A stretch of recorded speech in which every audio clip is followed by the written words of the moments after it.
This is serious stuff. Cornell Cooperative Extension. I have a dear friend who worships the Cornell Cooperative Extension, and I'm very fond of Anita Deming. Make them justify their existence. To this farmer, they're useless.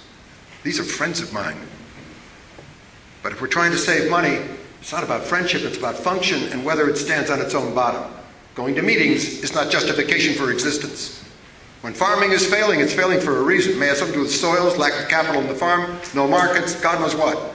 We're struggling at the Lewis farm, I can tell you. But we think we've found some answers.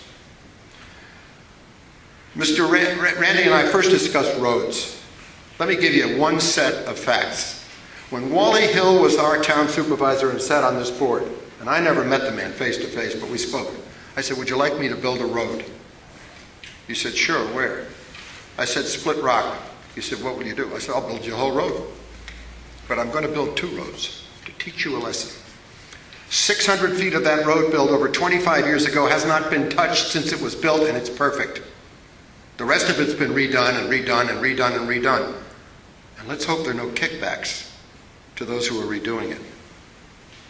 Take a careful look at that one. At the end of the day, however, when you rebuild and rebuild, each successive rebuild creates a more and more unstable and more expensive road. Doing it right the first time is the only way. We only have one 600-foot stretch in this county that's been done right. Be happy to show it to you. 25, maybe 30 years ago, and you don't have to touch it. If you build it once and do it right, you will save money. Does it cost money to do it right? You betcha. Can we do it? Yes, we can.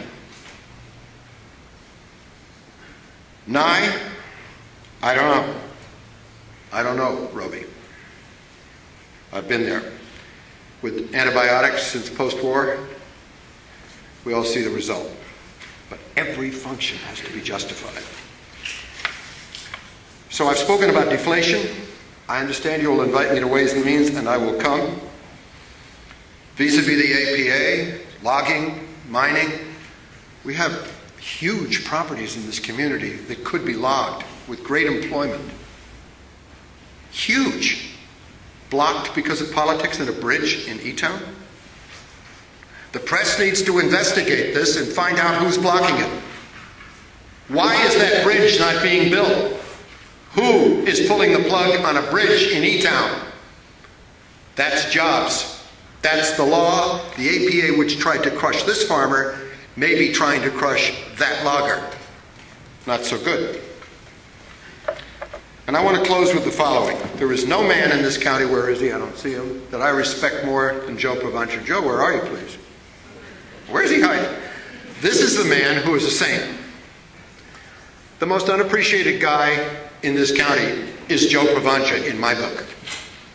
If you go into his office, again, the press, take a look at the beauty of that office, at the good taste of this man. And while we're on the subject of families, I think he's a cousin to one of these people I mentioned earlier. Is that true, Joe?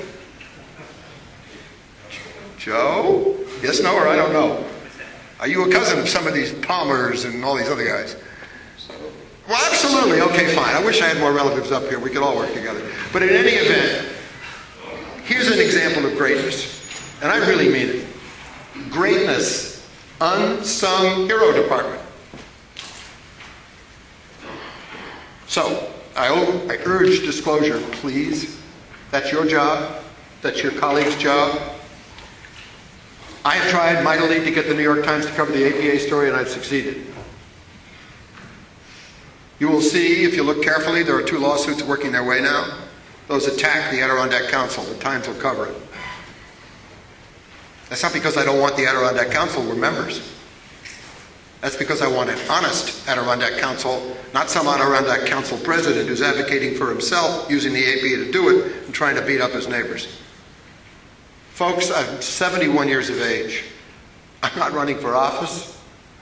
I came up here to die. But I'd like to live a little while I'm here. And I'll help you any way I can. I like your new chairman. I like the vice chairman. I've met Sharon Boysen once.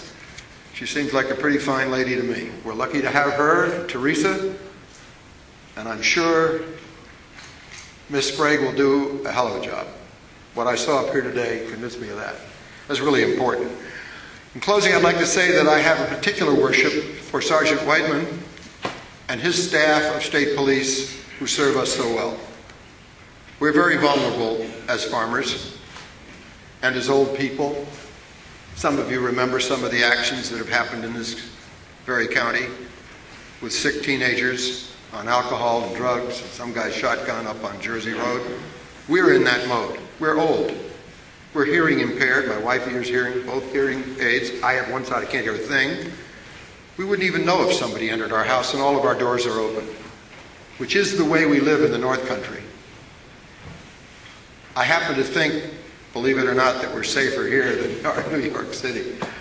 Randy, I thank you for the opportunity to speak to your group. I mean this, the 98 Addiction Treatment Center. This is something to think about.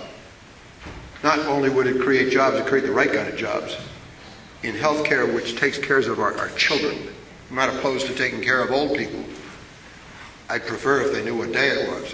But having said that, let me urge you to read something in the New York Times a couple of weeks ago on Sunday. Read the story about A. Stone Friedberg, MD, the good doctor. Jeffrey Mahler wrote it, I don't know him. Mr. Mahler was put up to that story by the editors of the magazine, which have been chasing me around now for 2 years to do a major piece. 3 weeks ago, I told them I wouldn't work with them any further. That story is a mess. Dr. Friedberg was a saint. Thank you, Randy.